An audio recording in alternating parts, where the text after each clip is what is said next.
So what I will do is I'll let you say your few seconds.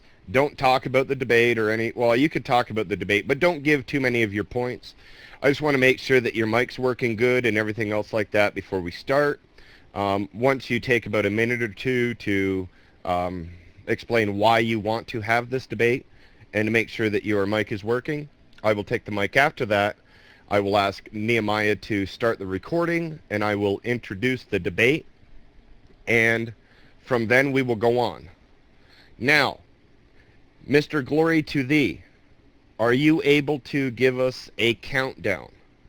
Like a 3-minute, 2-minute, 1-minute, 30-second type thing, so we know whereabouts we are in the timing.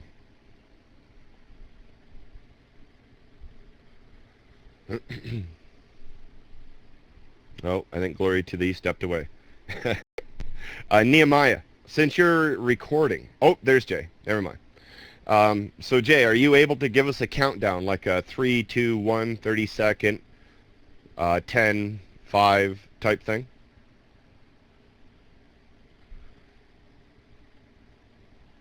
I'm hoping the one means yes. Sure, excellent.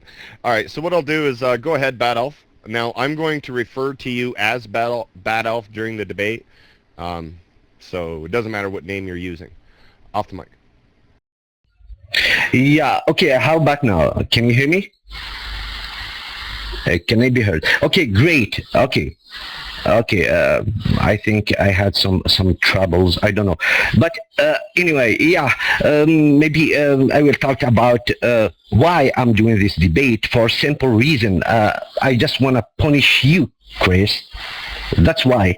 I hope I will make you an example for others who are arrogant.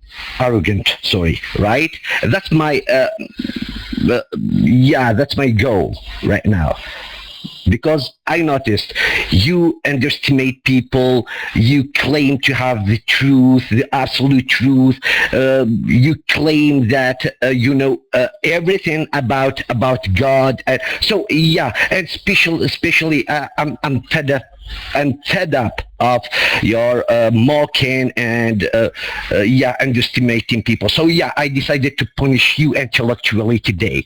That's my goal today. Mike is free.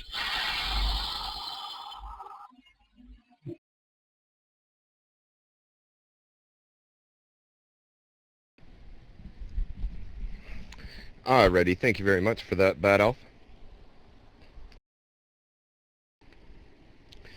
So, thank you everybody for showing up. There will be a debate happening right now between myself, Chris Claus, and Bad Elf. The topic of the debate will be, oh, you want to say one more thing, Bad Elf, before I introduce the debate? Because Nehemiah is already recording this, but I have to cut all of this out before, because I'm only going to start from where I start my spiel. All right, go ahead. Off mic. Sorry about that. I just forgot about it. I want to be called by my real name, right? My real name is Fauzi, right? So yeah, I want to be called by my real name. Is that possible? Yeah, okay.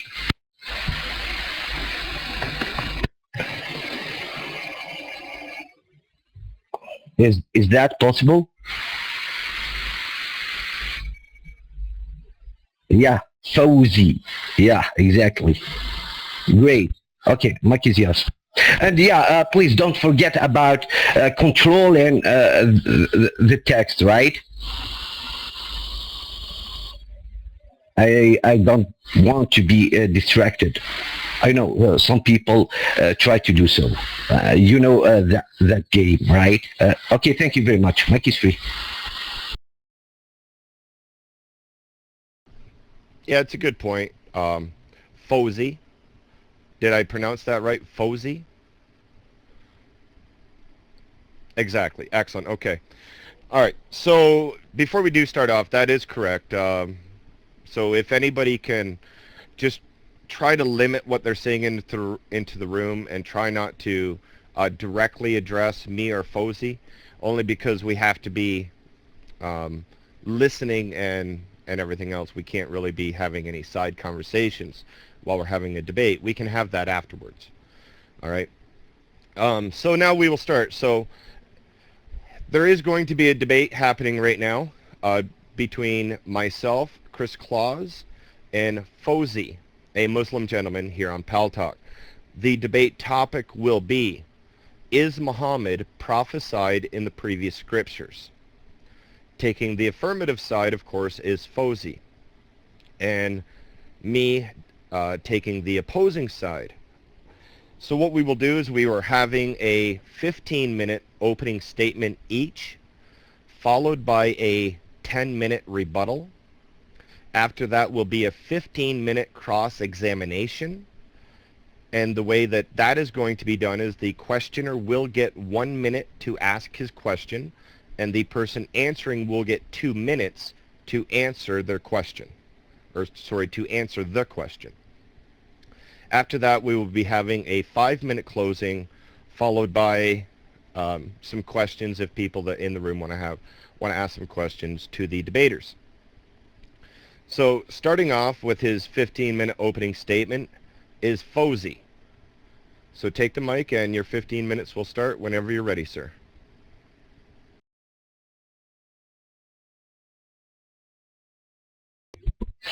Yeah, okay, thank you. So, shall I start from now? Okay, great.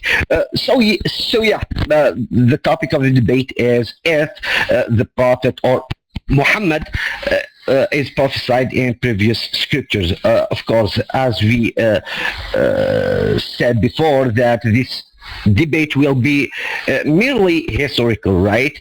I will not take this topic from a theological point of view.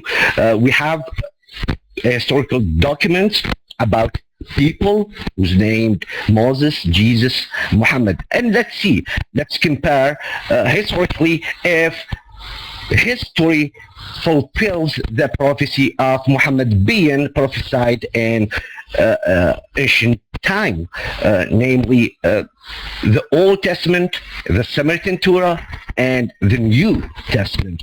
So yeah, I will start from the ancient time, the Old Testament. By the way, I'm not preparing this debate, and I'm improvising right now. Just because I have to take your challenge, Chris. So I will do my best to show or clarify my arguments regarding this topic. So yeah, now historically, we have in the ancient time 2 versions of the Torah, right? And I'm sure people don't know about the Samaritan Torah. I don't know.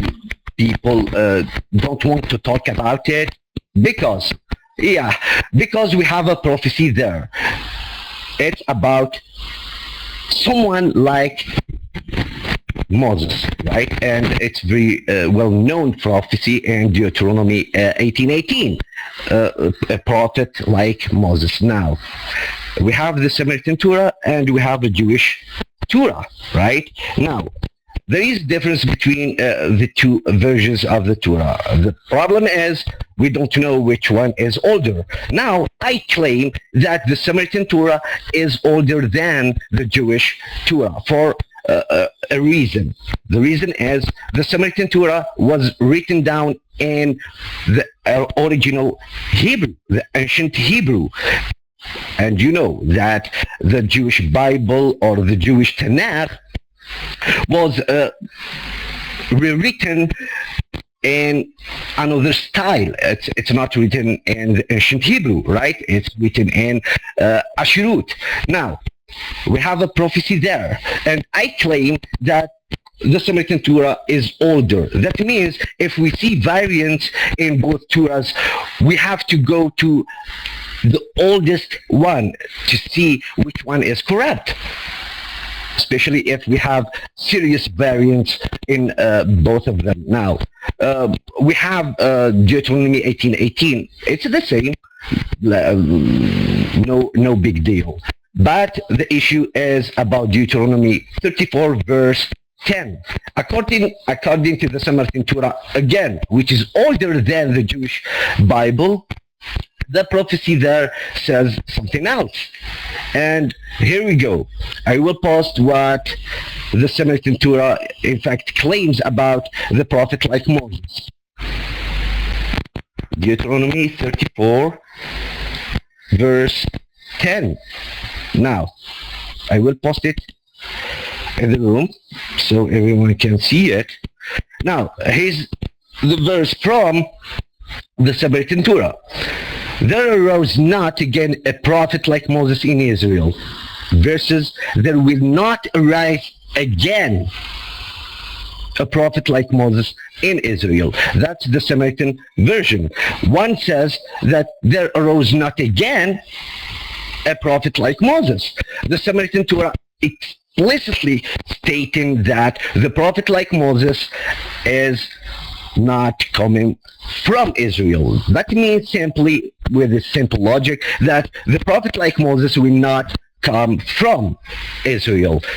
He will be from outside Israel. Now, we rely on history right now, and let's ask this question. Who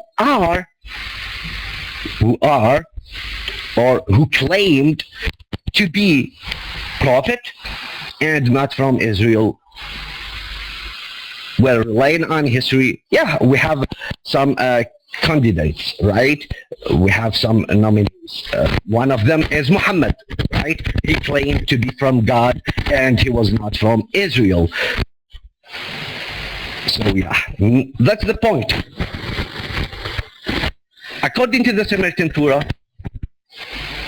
the prophet like Moses will not come from Israel. Now, I claim that this prophet is Muhammad. We have to discard Jesus because Jesus is Jewish, right? It's from Israel. So we have to discard this option. Now, let's test, as long as we have corruption here, let's test if the historical method will work with Muhammad or with other. Now, we know that the Samaritans, for example, don't go by the Tanakh, right? They accuse Jews by corrupting the Torah, the word of God, right? The Samaritans, for example, they believe that the Jews corrupted the Bible, right? So they don't trust it. Now, we have to have a test. First of all, we have a corruption. And now I claim that the corruption happened in the Jewish Bible because the Samaritan Torah is older. Now, let's put that aside. Let's see if that will fit the Prophet Muhammad or not. Now, this prophecy, does fit the Prophet Muhammad. He claimed to be from God, and he's not from Israel. And he claimed to have the word from God, according to Deuteronomy 18:18. So, now, let's test this theory on the Old Testament. We have Haggai chapter 2, verse 7, for example. It says,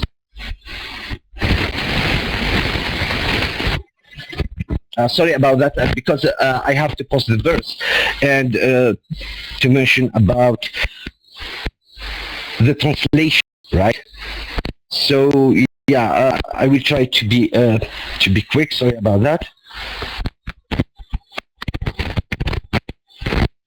Now,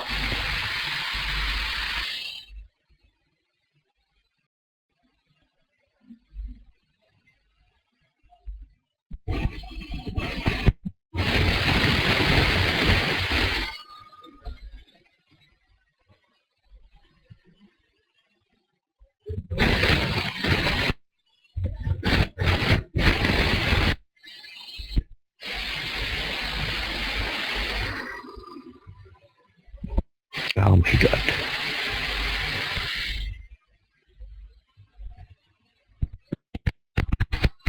Yeah, I get it. Sorry about that. That's from King James 2000 Bible, right? The translation says. That's from Haggai chapter 2, verse 7. And I will shake all nations, and the desire of all nations shall come, and I will fill this house with glory. Right? Now, of course, we have a translation. We know that Haggai isn't written in English. Right? That's a translation. Chapter 2, verse 7. Now, we have this word, the desire. In the Hebrew Bible, the word is hindat, from the root hlit mim dalit. Same root as the word Muhammad in Arabic, right? So, yeah, just to let you know. Now, we have another word in Lamentation chapter 1, verse 11. The word mim hlit mim dalet appeared. And I will show you the verse in Hebrew, right?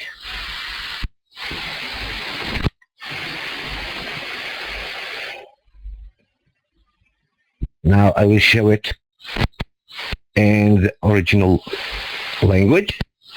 Sorry about that.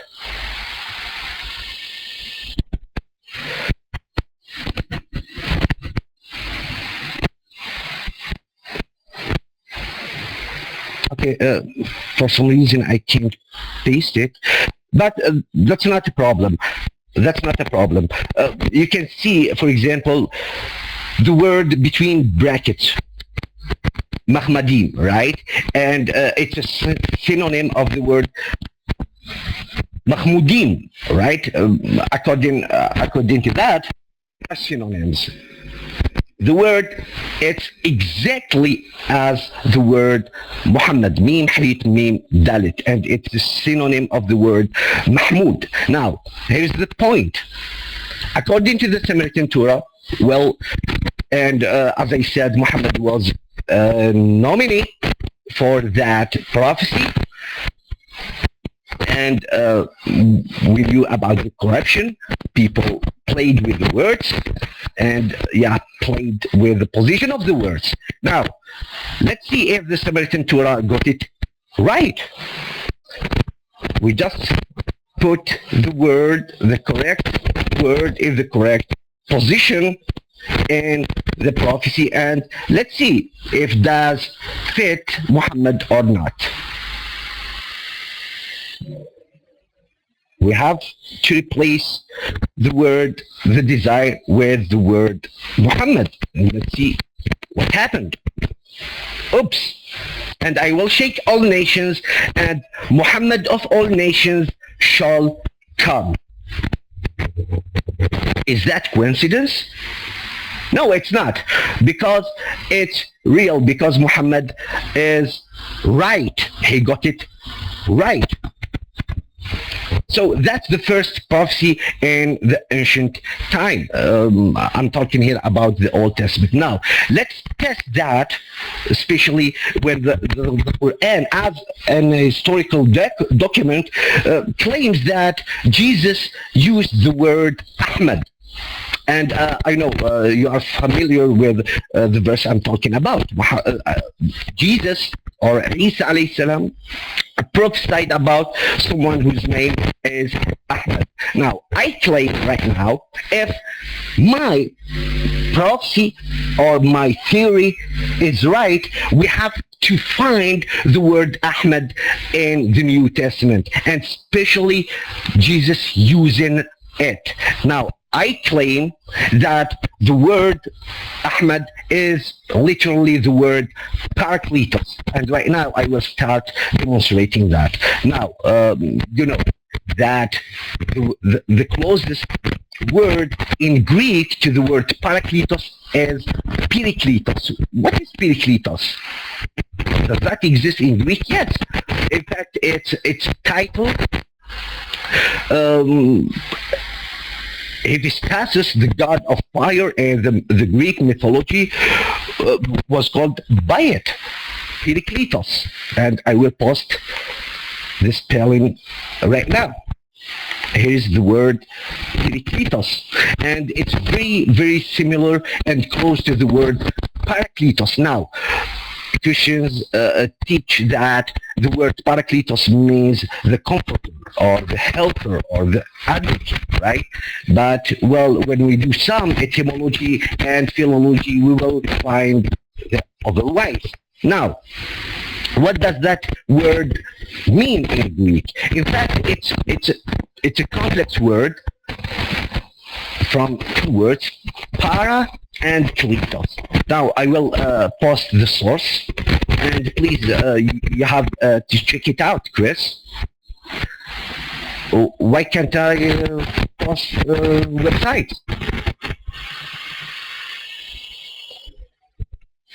Jay, I have to post this website. No, it says, sorry, but the room owner has specified that only admins can post. Oh, okay.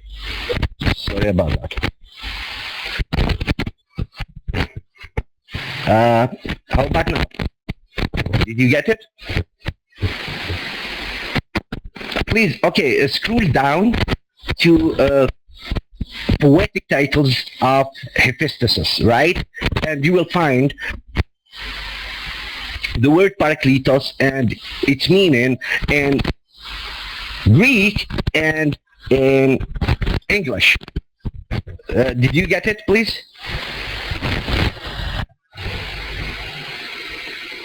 Okay, great. Oh, 20 minutes are over or something? 15 minutes. Okay. Okay, maybe I will do that and rebuttal or something. Anyway, thank you very much. I didn't have much time. That's why I said about 20 minutes. But it's okay. No problem. Mike is yours.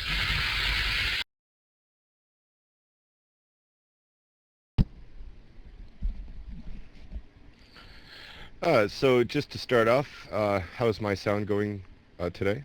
Thank you very much. Alrighty, so I want to thank Fozy again for engaging into this discussion today. And as well as Nehemiah, I want to thank you for being able to record this debate. And I also want to thank everyone who is listening to this discussion today for giving up your time to listen to this important topic. I also want to say Muslims adhere to the Torah being the books given to Moses and not the whole Old Testament. So any prophecies outside of the Torah is irrelevant. And I also want to say that I'm going to admit now, Muhammad is prophesied in the Bible. We have today, but no, not as Fozy would like to see. I believe Muhammad is prophesied as an antichrist, but never as a true prophet, which is the contention of this debate. This is a very important topic because if Muhammad is not prophesied in the Torah or Injil as a prophet of God, then we can deduct from this that Muhammad is a liar, which I would say we can see a prophecy about this. And that is in 1 John chapter 2, verse 22. Who is the liar?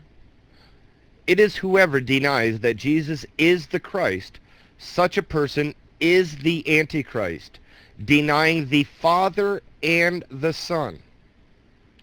Also, there are some tests that Moses gave us to see if one is a true prophet of God.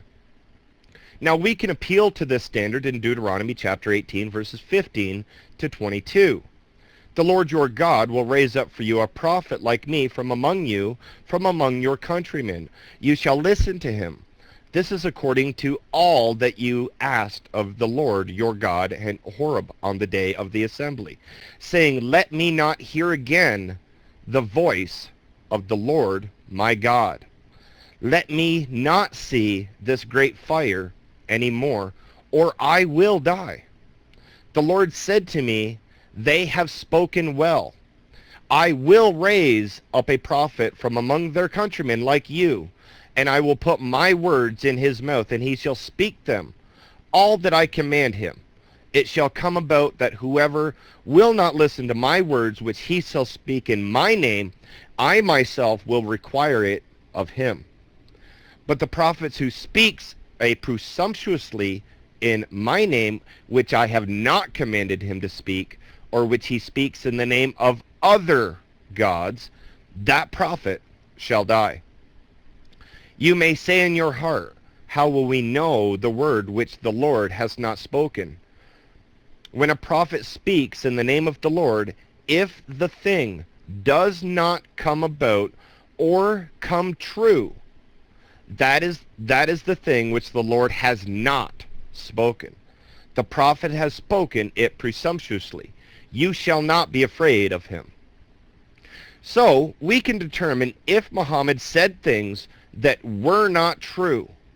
By Moses' standard, Muhammad would not be a true prophet. Now, the other problem that Fawzi will have to deal with when quoting the Injil or the Torah is that he has to show that the Injil and Torah he is quoting has the same theology as his Quran. As well, he will have to demonstrate that Allah spoke directly to Muhammad, because this is the standard that we see in Deuteronomy about this prophet. Now, a quote in 34 verses 10 to 12, it says, "Never since has there risen a prophet in Israel like Moses, whom the Lord knew face to face. He was unequaled for all the signs and wonders the Lord sent him to perform in the land of Egypt against the Pharaoh and all of his servants." In Numbers it says, "Listen to my words when there is a prophet among you. I, the Lord, reveal myself to them in visions. I speak to them in dreams. But this is not true of my servant Moses. He is faithful in all my house. With him I speak face to face."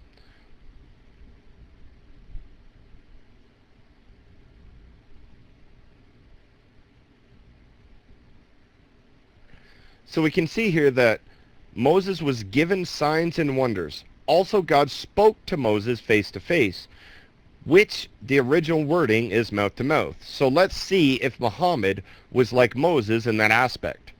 But we can see from the Islamic literature that Gabriel spoke with Muhammad, not God.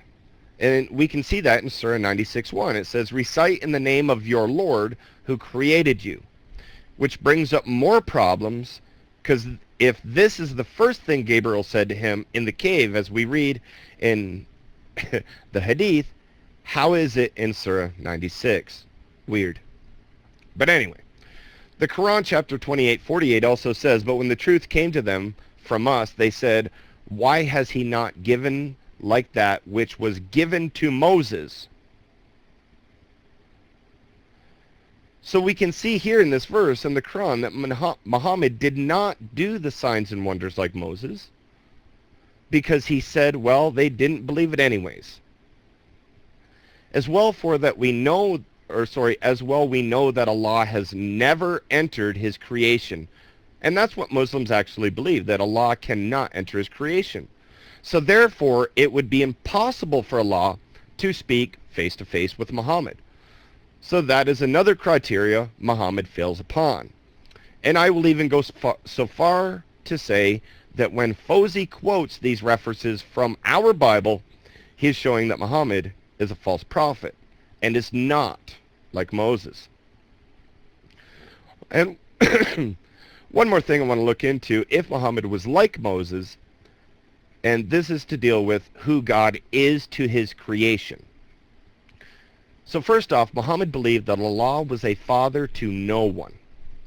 And I will even go so far to say that Muhammad taught that the closest relationship we could possibly have with Allah is that of a servant to a master relationship. And we can see this in reference in Surah 1992. "There is no one in the heavens or the earth, but that he comes to the most merciful as a servant." Surah 5:18. "But the Jews and the Christians say, we are children of Allah and his beloved. Say then, why does he punish you for your sins? Rather, you are human beings from among those who he has created. He forgives whom he wills, and he punishes whom he wills. And to Allah belongs the dominion of the heavens and the earth, and whatever is between them. He is the final destination. So Muhammad is actually refuting the claim of the Jews and the Christians that they are the children of God. But again, this goes against the very theology that Moses taught. And we can look for references in Deuteronomy chapter 14, verse 1. You are the children of the Lord your God. Deuteronomy 32:6. This is the way you repay the Lord, you foolish, unwise people. Is he not your father, your creator, who made you and formed you? Deuteronomy 32:18-20. Off the rock that begot thee, thou art unmindful, and hast forgotten God that formed thee. And when the Lord saw it, he abhorred them because of the provoking of his sons and of his daughters. Sons and of daughters. So we can clearly see that Muhammad refuted the notion that Allah had any spiritual children, and Moses affirms that yes, we are spiritual children of God. So as I said before, if Fawzi wants to appeal to the Torah to prove Muhammad is prophesied in there, he is shooting himself in the foot, because the prophet, like Moses, would not have complete opposite theology of what Moses had.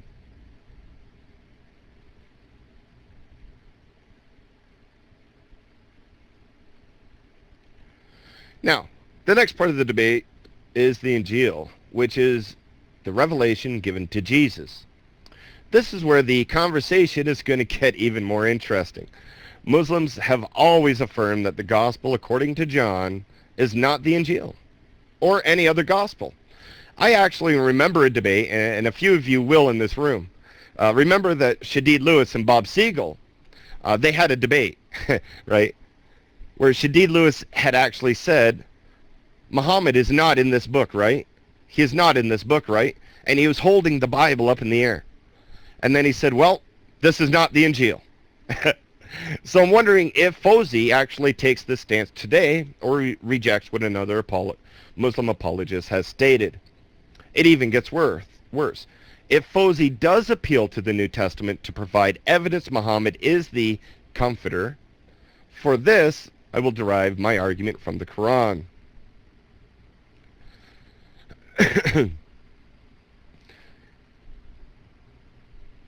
Also, if Muslims quote the New Testament, they have to provide evidence the New Testament is the Injil, which will be hard for them concerning Quran Surah 16:36 and Surah 14:4 as well.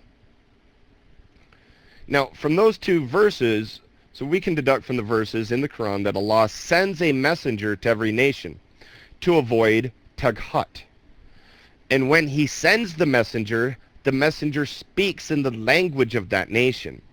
So if Muslims want to attribute any New Testament verses to the Injil, then Fawzi must provide evidence that Jesus was a Greek prophet sent to the Roman nation.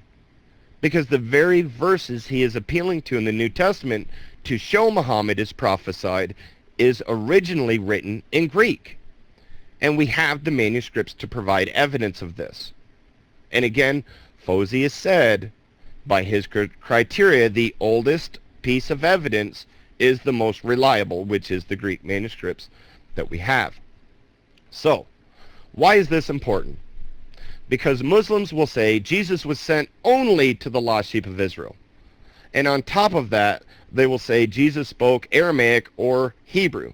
So if Muslims want to quote this Injil given to Jesus, they must present it from the Hebrew or Aramaic, and this Injil must be contemporary to the time of Jesus, unless Fawzi admits that the New Testament cannot be the Injil by the criteria of his Quran, which is his ultimate standard.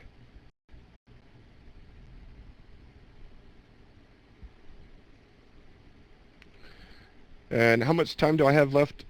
Glory to thee. 3 minutes? Excellent. Hmm.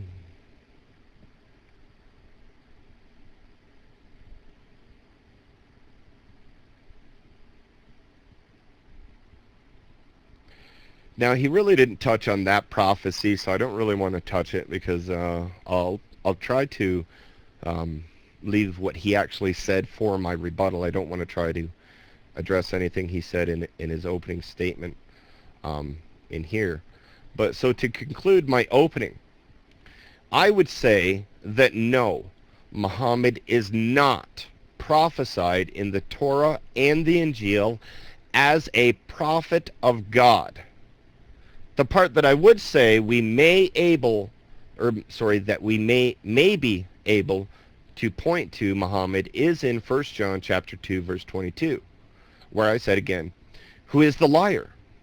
It is whoever denies that Jesus is the Christ. Such a person is the Antichrist, denying the Father and the Son. So, as I said at the start, I believe Muhammad is prophesied in the Bible, but he is prophesied as a liar and an Antichrist, not as a true prophet. And that will end my 15-minute opening statement. So, Fozy, whenever you're ready, sir, you can go ahead and take the mic and start your 10-minute rebuttal to my opening, sir.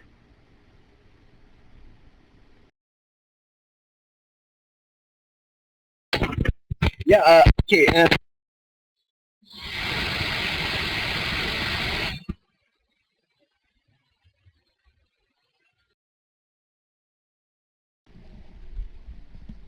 What we'll do is we'll give Fozy a couple of minutes here to try to get his sound going good again.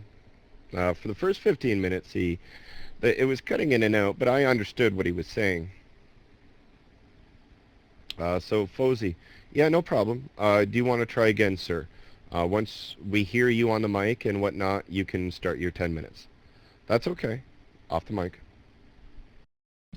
Yeah, is there any way that you can throw a pause on that, on the recording for us, Nehemiah? Just less to cut out, I guess. Less to edit afterwards. So once he gets volume going again, Nehemiah, just go ahead and start it then. Okay? Off the mic.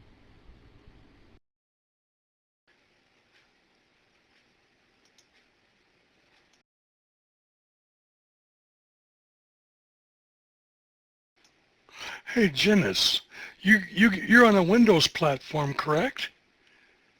Janice, you're on a Windows platform? Why don't you go into right-click on your little speaker icon on the bottom right-hand side? I'll work with you down there. Open it, right-click it, and then go to Recording Devices. Left-click it. Let me know when you're doing that. You right-click on the little icon, and then you left-click to activate it. On the recordings on your default microphone, right-click it and go to Properties. When you get to Properties, left-click Levels, and then slide it all the way up to the right and make sure that it's not muted. Make sure there's not a red line through your microphone icon on there. Did you get that? Mic free.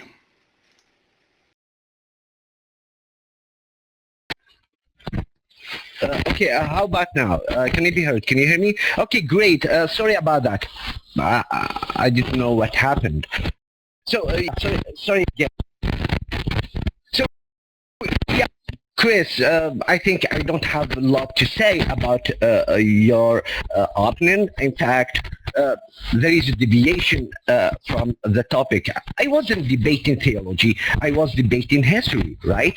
And I was clear about that. Obviously, you were using circular reasoning. You are starting from the presupposition that the Bible is true. Therefore, I have to go by it. No, in fact, historically, I try to show that, well, your Bible got corrupt. There is an issue with your Bible. So we don't have really if we have to rely on your Bible or not. I gave an example from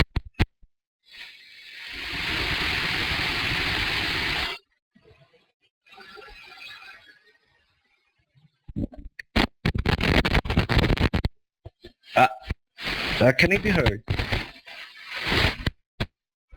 Oh, okay, because someone mentioned that I don't have voice. So yeah, I was going to show that even the New Testament got corrupt. So taking the position that the New Testament is preserved, that's the issue. I'm claiming that, well, you have a corrupt Bible, and we have to use some historical methods in order to get to what's called truth. I claim that historically Muhammad claimed to be prophet, right? That and that's historically known. Now we have to go to the previous scriptures, but I didn't claim they are preserved fully. No, I just showed that if we reconstruct the verses, we will have a fulfilled prophecy about the Muhammad, as I did with the Samaritan Torah, Haggai chapter 2, verse 7, Deuteronomy 18:18, and Deuteronomy 34, verse 10. Now, the issue is you are starting from a presupposition which says that, well, the New Testament is preserved, and it's right. That's the problem, because we don't know, and you couldn't prove that the New Testament didn't get a problem. What I showed that the Bible is corrupt, and I just reconstructed the verses in order to show that, well, there is a problem here. We have to put the words in their order, basing on the Samaritan Torah, basing on linguistics. That's the point. So I showed that according to the Samaritan Torah, the prophet like Moses will not come from Israel, and that does fit the prophet Muhammad again.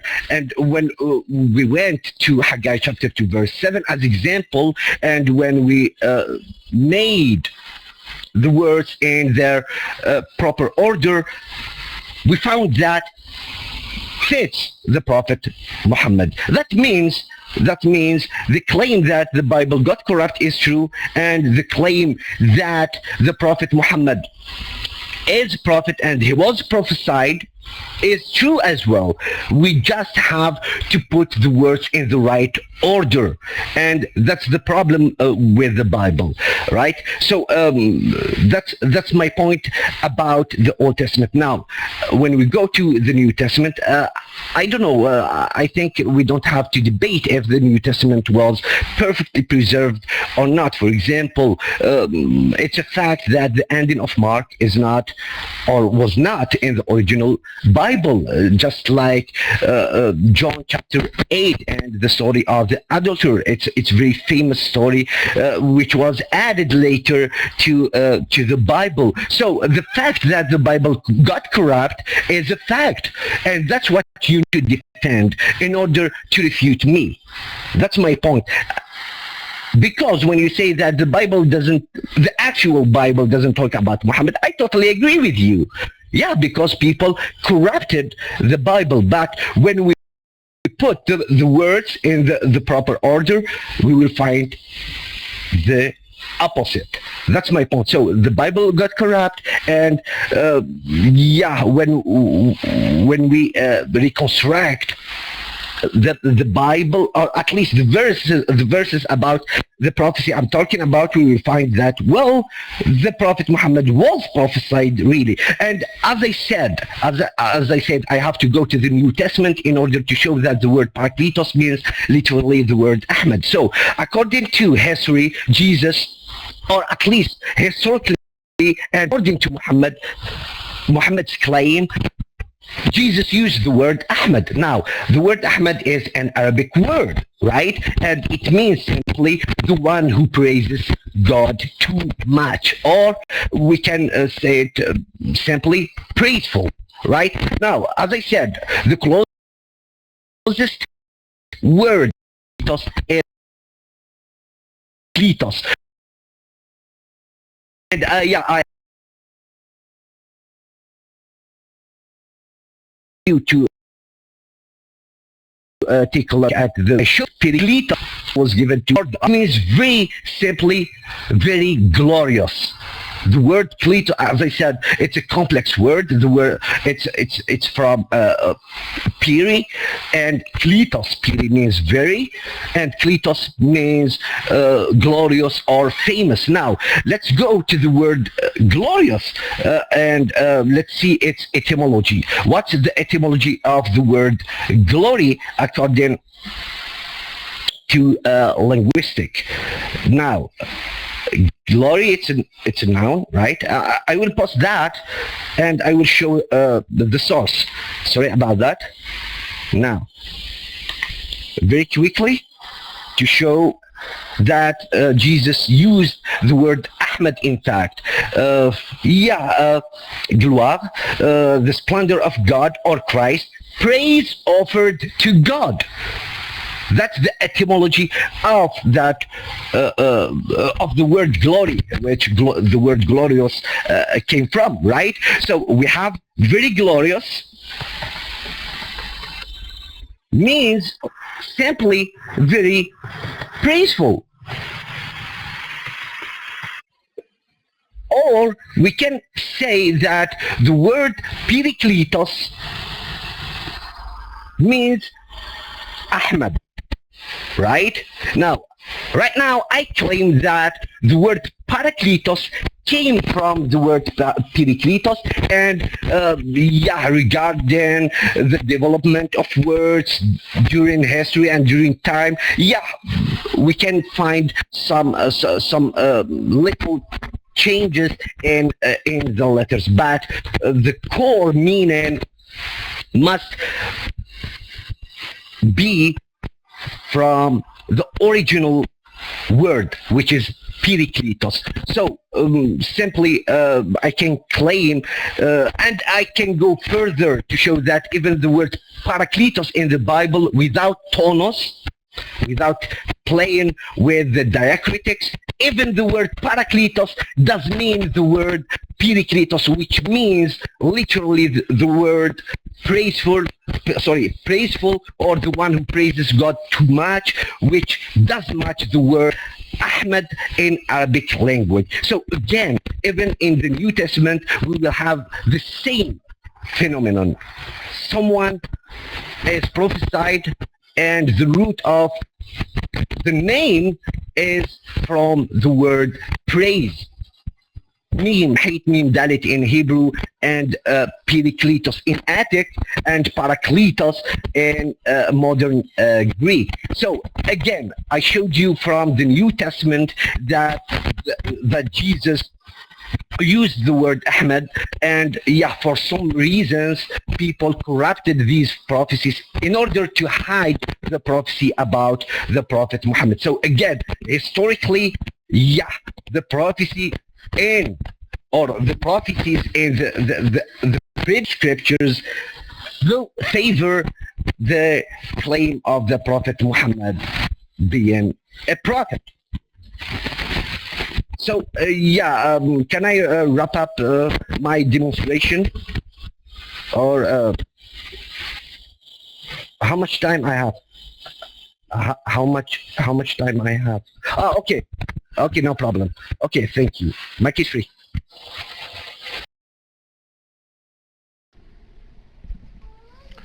Thank you very much, Fozy, for your 10-minute rebuttal. And now I will start mine. So Fozy seems to appeal, he doesn't know what he wants to appeal to yet, right? He says that he has to go back to the Samaritan Torah because it's the oldest. So now the criteria that Fozy is using is that the oldest text is the accurate one, okay? But do you apply the same standard to the New Testament? Probably not. Because you would not accept the oldest manuscripts we have as being authentic. So I'm wondering how you would be able to say, well, yeah, it's older, so it's authentic, but no, that's older, but it's not authentic. I would like people to have equal standards. not use double standards whenever they try to argue. Now, we also have to realize that the Samaritans, from the Samaritan Torah that he is quoting from, didn't actually accept any prophet after Moses. So when he's going to the Samaritan Torah to try to prove that the Samaritan Torah was prophesying of a prophet to come, and that this prophet had to be Muhammad, he's kind of shooting himself in the foot, because the Samaritans didn't actually believe that. And when we read things, we have to read things in the context that they were written. We are not allowed to read context into the material. And what I believe today is happening, that Fozzy is actually reading into it, and he's bringing his own presuppositions into it and saying, well, because I believe Muhammad is a true prophet, and because I believe he is prophesied in previous scripture. Now, I know I can't defend the Old Testament in Deuteronomy, so I have to go to the Samaritan Torah. And at that point, I don't believe that that's a very scholarly thing to do. Now, you're just trying to look for anything that can try to agree with your point of view so that you can try to present it as absolute truth. Now, another reason why I have a problem with this is Muslims will say that their ultimate standard is the Quran, and that the only way that they can know if there is truth in the Torah and the Injil is if it agrees with the Quran. So I would like to see the verse in the Quran where Moses actually said that Muhammad was going to be the prophet after him. Wouldn't mind seeing that one. Also, another few problems that I have with his presentation is that, or even in the rebuttal, is that he keeps going to the New Testament. He keeps trying to use the word parakletos. The parakletos is a Greek word. So he's going to the Greek to try to present his prophet. Now, again, two questions arise from that. If a Muslim is willing to go to the Greek text to try to prove their prophet is prophesied in the scripture, one, they have to provide evidence that what they're quoting is not corrupted. Because they say, and I would quote, who is John? Who is Mark? Right? They believe that they are unanimous gospels. In any other context, if we were debating the authenticity of the New Testament right here today, he would disagree with anything that I quote from John. He would disagree with anything I quote from Luke, Mark, anyone. He would disagree with it. He's like, no, that's corrupted. That's written way too long after Jesus to be credible. But yet he's willing to appeal to those texts today to try to prove that Muhammad is a true prophet. That doesn't make sense. Why do Muslims try to go to a text that they say is corrupted to try to prove that their prophet is a true prophet? Because that's not what they're supposed to do. In the Quran, it actually says that Muhammad was prophesied in the Injil and the Torah. Not the corrupted Injil and not the corrupted Torah. So again, and I also want to point out that Fozzy kind of tried to say that I have to prove that the Bible is authentic or he wins the debate. So let's just go over what the actual topic is of the debate. The topic is Muhammad prophesied in the previous scriptures? So, even by the wording of the actual debate, if you take the affirmative side of the debate, what you must do is you must present a positive argument that Muhammad is prophesied in these scriptures. And to do so, you would also have to demonstrate that the scriptures that you're using are authentic and a part of the original message given to Moses and to Jesus. Today, Fawzi has been unable to do that. And then, another thing that Fawzi tries to do is that he goes from running to the Samaritan Torah to running probably to the Masoretic text. Now, I'm not sure if you guys caught that in his opening presentation, but he's saying the Samaritan Torah has to be the original, but yet Haggai, which he was quoting from, isn't a part of the Samaritan Torah. So I'm assuming he went to the Masoretic text for that verse. So again, that just presents more evidence that Fawzi is doing nothing but cherry picking from whatever he wants to try to suit his agenda. Now, a while ago, Fawzi, there was a Muslim apologist by the name of Yusuf Ishmael. He gave a webinar on Jonathan McClatchy's Apologetics Academy webinar, and I recommend anybody to attend that on Saturdays on 3 p.m. Eastern Standard Time. Just go to Apologetics Academy on the net and you'll see the upcoming webinars. But Yusuf Ishmael did take that webinar, and he actually said within the webinar in his presentation that anyone that cherry picks is engaging in a failed argumentation. So Fawzi, you, sir, are cherry picking, and you, sir, are engaging in an illogical argumentation. So I know I only have a couple minutes left, and that would conclude my rebuttal. So Fawzi, whenever you do get Mike again, you have a 15-minute cross-examination with me, where you have 1 minute to formulate your question, and I have 2 minutes to answer that question. You will have 15 minutes to control the time. Off the mic.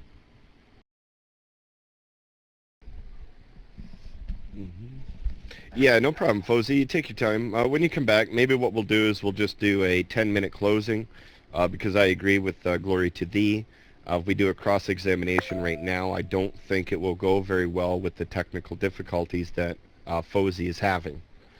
So what we'll do is we'll just let Fawzi do a 10-minute closing, and then I'll do a 10-minute closing, and then anybody could take the mic after that. I think so far the debate has... the evidence has come out anyway.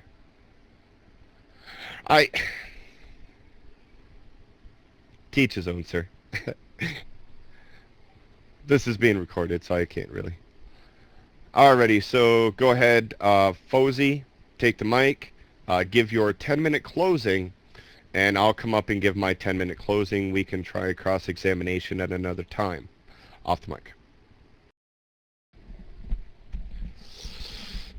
Yeah, I